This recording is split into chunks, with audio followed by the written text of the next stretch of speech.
अध्याय 14. श्री सद्गुरु संतवर्य योगीराज शंकर महाराज समर्थ. महाराज पाहती मज रोखून, वंदन केले मी वाकून. महाराज रोखून पाहून, तसेच बसले पाहत. तीक्ष्ण डोळे मजला म्हणती, काय अडचणी तुझ्या पुढती. त्यांची तुला कसली भीती, समर्थ मी आहेच. माझ्या लीलाविलासांची माहिती तुला हवी ना होती. कोणत्या अपूर्व घटना घडती तुला हव्या होत्या ना. मम विलासांचा डोंगर ठेविला मी तुझ्या समोर. त्यातले कळस चमकदार तेवढेच फक्त लिहावे. भारतीय महायुद्धात 18 अक्षिणी सैन्य असत. सर्वांच्या नुसत्या नावास न पुरत 18 अध्याय केवळ. भगवंतांनी भगवद्गीता तरीही सांगितली या जगता. म्हणून सांगितली तुझं शंकर गीता 18 अध्याय म्हणून. हे हनुमंताचे शेपूट, याचा सापडणार नाही शेवट. म्हणून 18 अध्यायांचा तट बांधून ठेवला. महाराजांच्या डोळ्यांचे बोल ऐकून मोलाचे. चकित होऊन वदलो वाचे, जय जय प्रभो शंकर. अभ्यंकरांच्या स्वप्नात रोज त्यांच्या मातोश्री येत. ऐसे का रोज घडत, काळजी त्यांना लागली. पैठणला महाराजांनी अभ्यंकरांना घेतले बोलावणी. महाराज नदीत उभे राहुनी अभ्यंकरांना म्हणाले, भाताचे पिंड करून सत्वर वहा माझ्या पायावर. पिंड वाहताच चरणांवर महाराज सांगू लागले, तुझी आई झाली रे मुक्त. तेव्हापासून अभ्यंकरांच्या स्वप्नात आईचे येणे बंद होतं. महाराजांनी उद्धरले. दत्तात्रय गणेश अभ्यंकर यांच्या वडिलांपासून घरी महाराज येत असून हेही भजती महाराजा. हे 9 वर्षांचे असल्यापासून महाराजांच्या सहवासात राहून महाराज यांना घेऊन फिरले अनेक ठिकाणी. रात्री अपरात्री महाराज येत. चहा खिचडी करण्या सांगत. भलतीच कामे करण्या लावत. करवूनही घेत ते. एकदा महाराज त्यांच्या घरात चादर पांघरून झोपत. जन्मल्या बाळासमान लहान होतं. अभ्यंकर झाले चकित. त्यांनी वडिलांना बोलावून म्हटले, अहो महाराज बाळ झाले. वडिलांनी पांघरून काढले. पूर्ववत दिसले महाराज. महाराज म्हणाले, माझे ऐका. मोठ्याचे लहान होता येईल का. प्रत्यक्ष पाहिले ते खोटे का. भांबावून गेले दोघेही. अभ्यंकर म्हणाले महाराजांना, आपले मूळ रूप मज दाखवा ना. महाराज म्हणाले अभ्यंकरांना, जरूर बेटा दाखवीन. समाधीनंतर काही वर्षांनी शुद्ध अष्टमीच्या दिनी रात्रीचे 2:30 वाजले असूनी मोठा चमत्कार झाला. एक भव्य तेजस्वी व्यक्ती प्रकटली अचानक समाधीवरती. 25 फूट उंची होती. पुरुष रूप मनोहर. महिन्याने पुन्हा अष्टमीशी तीच उंची त्याच वेळेशी समाधीवरती चटदिशी स्त्रीरूप प्रकटले सुंदर. चूल पेटविली त्या स्त्रीने. कढईत भाजले शेंगदाणे तसेच तोंडात ओतले हाताने अगदी गरम असताना. ती स्त्री म्हणे, मी आदिशक्ती. दर्शन प्रसाद खाऊनी मी जाणार आहे येथून. आवाज स्पष्ट कणखर. समाधीवर पादुकांच्या उजव्या बाजूस गुप्त झाले पुरुषरूप. पादुकांच्या डाव्या बाजूस शक्ती अंतर्धान हो. अशीच एक अष्टमी असत. समाधी मठाच्या मंडपात एक भव्य रूप प्रकटत. तेज पुंज विशाल. मारुती समोर मंडपात मांडी घालून ते बसत. तेथूनच ते पाय लांबवीत समाधीवर ठेवले. बाबूराव रुद्र आणि अभ्यंकर पाहत होते हा प्रकार.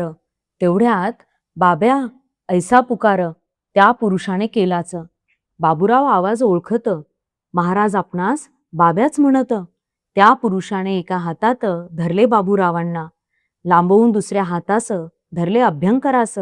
अभ्यंकरास तो पुरुष म्हणू लागला जोरात, माझे मूळ रूप तुझला पाहावयाचे आहे ना. शब्द मी तुझा दिला होता ना. पाहून घेई आता ते. तो पुरुष तेथून निघाला. पादुकांच्या उजव्या बाजूस गेला. अल्लख ऐसा पुकार केला. अंतर्धान पावला. पुढे ती शक्ती प्रकटत. पादुकांच्या डाव्या बाजूस जात. अल्लख ऐसे पुकारत गुप्त झाली तेथेच. अभ्यंकरांच्या मनात अगदी लख प्रकाश पडत. ओळखिले हेच महाराज असत. मूळ रूप दाखविले. 3 वर्षांनी समाधीनंतर अष्टमीस मठात समाधीवर प्रत्यक्ष महाराज निजले वर पाय त्यांनी लांबविला. पाय एवढा लांबवीत, वर हंडी टांगलेली असत. तिला पायाने हलवीत, प्रत्यक्ष अभ्यंकर पाहत. अभ्यंकरांची मुलगी आजारी, प्रत्यक्ष महाराज प्रकटले घरी. टोपी चपला ठेवून दुरी, संडासात गेले लघवीस.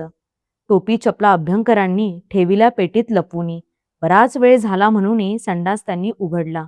महाराज तर गुप्त झाले, मग पेटीत सामान पाहिले. ते सामानही गुप्त झाले, घटना समाधीनंतरची.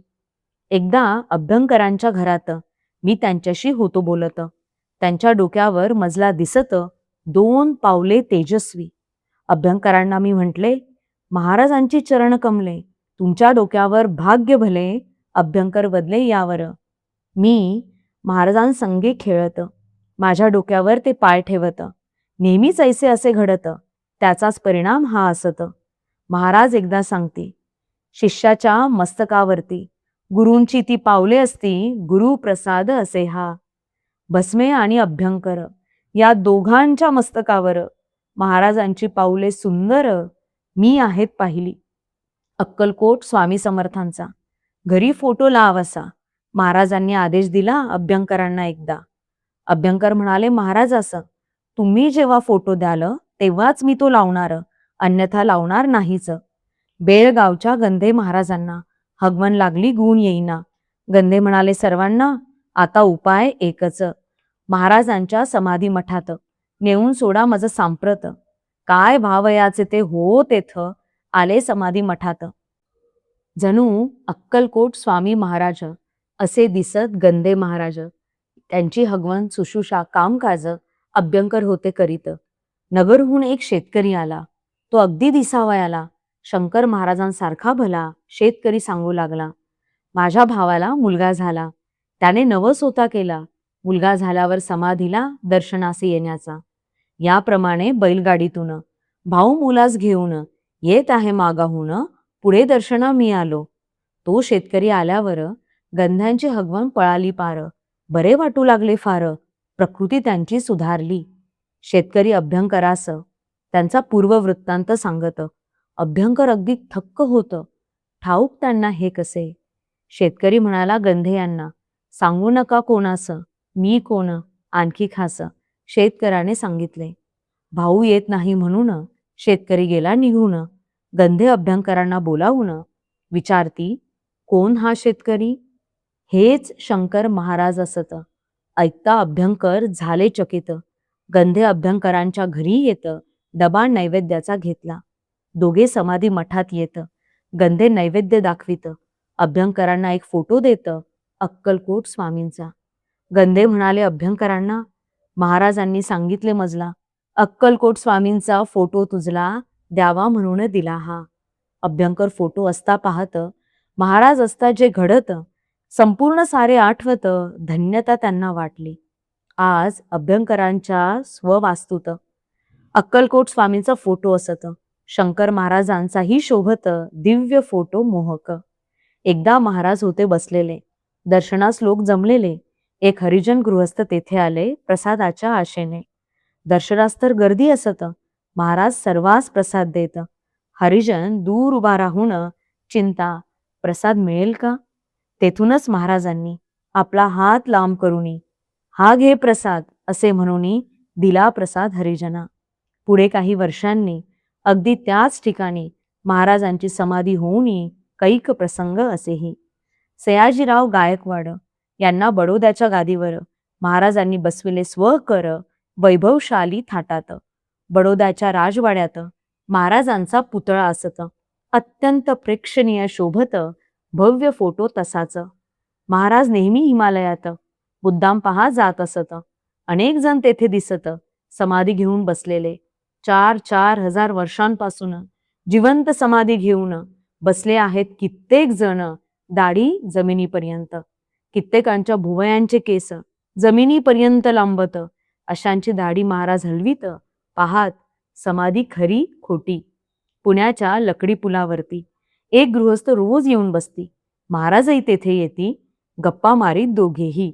नियमाने दोघांच्या गप्पा होत. गृहस्थ महाराजास विचारत, आपले नाव काय असत, राहता कोठे आपण. शंकर महाराज माझे नाव, मी राहतो धनकवडी मठात.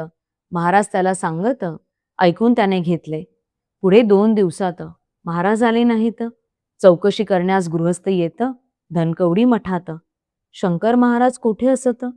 बाबूराव रुद्र दाखवित. ही महाराजांची समाधी असत. गृहस्थ थक्क झाला. लकडी पुलावरती रोज नियमाने येतात हे महाराज.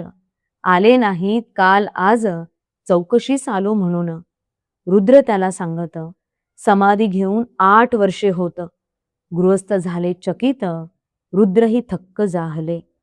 समाधी घेतल्यावर काही वर्षांनी एका भक्ताच्या लग्नास जाऊन कोठी सांभाळली महाराजांनी. फोटो काढला, त्यात महाराजांचा मुहूर्त अमावस्या हा असे ख्यात. हाच ते मुहूर्त सांगत कोणत्याही कामास. महाराज हजामतीस बसत. हजामत होईपर्यंत केस येत पूर्ववत, किमया कैशी पहाही. नगरचे नवले महाराजांना म्हणाले, मज विष्णुपद दाखवा. महाराज नदीत उभारून नवलेंना विष्णुपद हा म्हणाले. पाण्यात सुवर्णपद दिसले. हात ठेवीत त्यावर नवले. हात सरकवीत बघू लागले, विष्णुपद किती लांब ते. सुवर्ण विष्णुपद संपेना, आश्चर्य वाटे नवले यांना. मुकुट दिसला वर पाहताना, आकाशाला भिडलेला. अपूर्व अशा घटनेने दाखवून दिले महाराजांनी स्पष्टपणे मी कोण असूनी बोध मानावा असा हा. पुण्यात समाधी घेतल्या. बऱ्याच वर्षानंतर वाशिमचा जानू महार मुलगा त्याचा हरवला. चोहीकडे शोध केला, नुसता पत्ताही न लागला. 3 महिन्यांनी मुलगा आला हाती खाऊ घेऊन. विचारता कोठे होतास? मुलगा सांगे बापास, शंकर महाराज इथे येऊन घेऊन गेले मला ते. महाराजांच्या समवेत इतके दिवस होतो हिंडत. आज खाऊ देऊन हातात महाराजांनीच सोडले. शांताबाई पुणेकर त्यांचे पती निवर्तल्यावर 20व्या दिवशी महाराज तर त्यांच्या घरी गेलेच. तुला विसावा देण्यासाठी आज आलो तुझ्या सदनी. सर्व व्यवस्थित होईल म्हणून महाराज गेले सांगून. 6 मुले शांताबाईस सांभाळ केला भावाने. आज मुलांचे सर्व व्यवस्थित असून समाधान शांताबाईस. नाशिकला काबुली बाबाकडे महाराजांचा मुक्काम त्यांच्याकडे. नागपूरचे ताजुद्दीन बाबाही आले महाराजांच्या दर्शना. महाराज जेव्हा झोपत तेव्हा ताजुद्दीन पहारा करीत. मुसलमानांना हे न खपत, अडथळा करण्यास येत ते. जेव्हा मुसलमान तेथे तेव्हा ताजुद्दीन बाबांचा पहारा असत. मुसलमानांना ताजुद्दीन दिसत, साक्षात भगवान हनुमंत. मुसलमान घाबरून पळून जात. ज्यांच्यास्तव हनुमंत पहारा करीत ते कोण असावेत? बोलकी घटना असेही. प्राध्यापक रंगनाथ दत्तात्रय वाडेकर दर्शनास गेले समाधीवर. महाराजांच्या दर्शनाची हुरहुर त्यांना होती लागली. दर्शन घेता समाधीतून जे 1111 प्रकटला ध्वनी. इंग्रजी भाषेतील ध्वनी ऐकूनी अर्थबोध होईना. अर्थबोध झाला समाधीवर. जे म्हणजे ज्ञानेश्वर. जे ज्ञानेश्वर आद्याक्षर पुढे 1 4दा असत. 1111 यात 1 अंक 4दा असत. ज्ञानेश्वरीचा पहिला अध्याय ओवी पहिली त्यातील. त्या ओवीचे पहिले चरण, त्याचेही पहिले अक्षर म्हणजे ओम हे असत. 4-1चा अर्थ हा. ज्ञानेश्वरांच्या समाधीवर वाडेकरांना ओमची साधना मिळत.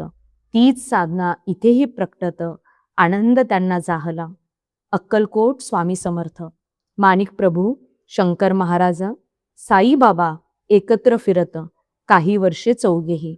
1928 साली पाकिस्तान होणार म्हणून सांगितले होते महाराजांनी, त्याप्रमाणे घडलेच. महाराज म्हणाले एकदा, कोणता पुढारी मरणार कसा? कुणावर झाडल्या जाणार गोळ्या, विष प्रयोग कुणावर, खून कुणाचा होणार, विमान पडून कोण मरणार, नावे दिनांक सांगत सविस्तर त्याप्रमाणे घडलेच.